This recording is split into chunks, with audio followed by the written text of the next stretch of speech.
ay ca bàkk ba jib na da gaynde yu Sénégal fas yéene kon wàcc si arène bi jàkkaarloo xoojox ci beneen yéen kay yi xëyandoo sa Le Quotidien defuk fàttali nee na 2006 si boppam la ñu gëj a yegg rek demi-finale te nag si juróom-ñaar ya jàppale ne kon juróom ya dañu koo laj Le Soleil yéene kay ni jot na nag ñu delloo buum sa mbooy ga ndax fukki at ak ñett la ñu toog te yegguñu kon demi-finale naan kaaroo yàlla Aliou Cissé nii lépp mën naa nekk waaye bu ñu fàtte ne kon rek waa beneen duñu como laas ni sunu gayndey kon suyee boo ñu ne am nañu ndawalu xojok la ñu am te 16 heures lépp di leer ndax sunu gayndey dañuy def nanu baaxoo maanaam fàdd vox populi ni kon lépp mën naa nekk nag soo sub xojok bi de mën naa nekk waaye nañu moytu musaf kaani l'enquête ni su dee ay joueur rek am nañu ko xadar gaa ngi si ñun tay ndaw lañu kon leer na doole jàngi fii te li ci gën a dàqati nag mooy Salif Sané ma jagadi woon kon dana dikkaat waa kon ani lu des ndam rek nag moo des dóor bene Aliou Cissé mel ni ku day daan xaaf ci Sud Quotidien nee na bu ñu sous-estimé bi lépp équipe ndax équipe la nu de te football dëkkul fenn waa li teeyul xel rek nag Aliou Cissé ay kàddoo mi de dalul xel Les Échos yéene kaay ni Ismaïla Sarr du bokk Alfred du bokk Crespin ak Salif Sané jàppale ne kon ñooñu dañuy dikk de te nekk nañu seen forme nag ka fas yéene wane boppam nag moo lay Aliou Sall Sud Quotidien nee na de tey ji day wujji waa division des investigations criminelles évidence yéene kaay ni mbaadu lay xeeñ ñeexul benn yoon si rakku njiitu réew mi Omar Faye leeral askan wi ci Vox Populi nee na ngal la waaye bu mu doon nag Aliou Comedy Show Sall bu mu doon ay dóor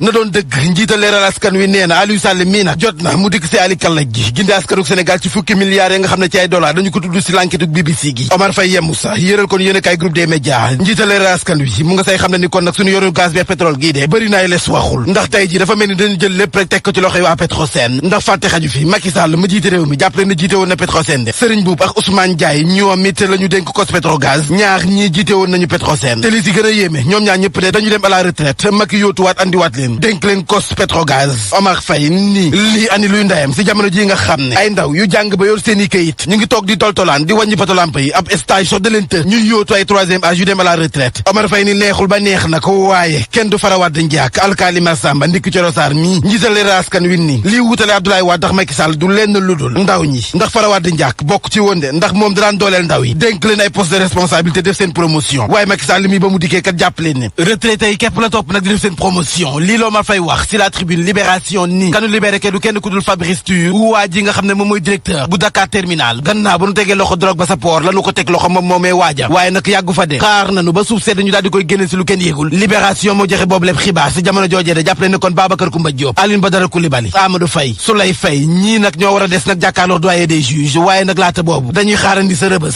critique yéen a kaay ni kon rëbës googee la ñuy desandi ndax foofee sa kaso ba ku fa bëgg am dund gu ñoŋ dund goo xam ne ni dana tane suyee boo nga xam ne faaw nga def loxo si poos doore ko fa ñu dugalee lekk ya ba fa ñu tëdd jàpp ne boo deful loxo si poos de dund ko war a yaan nga fay amee du samay kàddu critique yéen a kaay mooy ni xamle desandi sa rëbës ak mbiri Khalifa Sall laas ko di jëne kon jigéen ñi tuddee seen bopp day femme leader taxaw nañu temm ngir Khalifa Sall génn ci kaso bi ñooñu ay dëmboo ci nee nañu seen bëgg-bëgg du lenn lu dul Khalifa Sall tabaskee sa këram lu ko mooy rek talaatay ndeer dana dekkiwaat jeexalee suux a ak soxna Mbàkke bii nga xam ne moo doon génte doomam waaw benn doomam képp bu jigéen nag ak fii réew mi toll ku nekk di laaj kopparam jàppale ne soxna si la mu teralee la mu gàtt-gàtt yegg na fanweeri million suñuy koppar ñu ne deetawaay mu teg sa benn woto Citroën bu yees pex lii la soxna si def te naan nag kuy xewati na ma tàggu mu ngoog di daje si yéen kaay jaa ngeen jëf ci bundo yi ay ca bàkk ba jib na da gaynde yu Sénégal fas yéene kon wàcc si arène bi jàkkaarloo xoojox ci beneen yéen kaay yi xëyandoo sa Le Quotidien defuk fàttali nee na 2006 si boppam la ñu gëj a yegg rek demi-finale te nag si juróom-ñaar ya jàppale ne kon juróom ya dañu koo laj Le Soleil yéene kaay ni jot na nag ñu delloo buum sa mbooy ga ndax fukki at ak ñett la ñu toog te yegguñu kon demi-finale naan kaaroo yàlla Aliou Cissé nii lépp mën naa nekk waaye bu ñu fàtte ne kon rek waa beneen duñu como laas ni sunu gayndey kon suyee boo ñu ne am nañu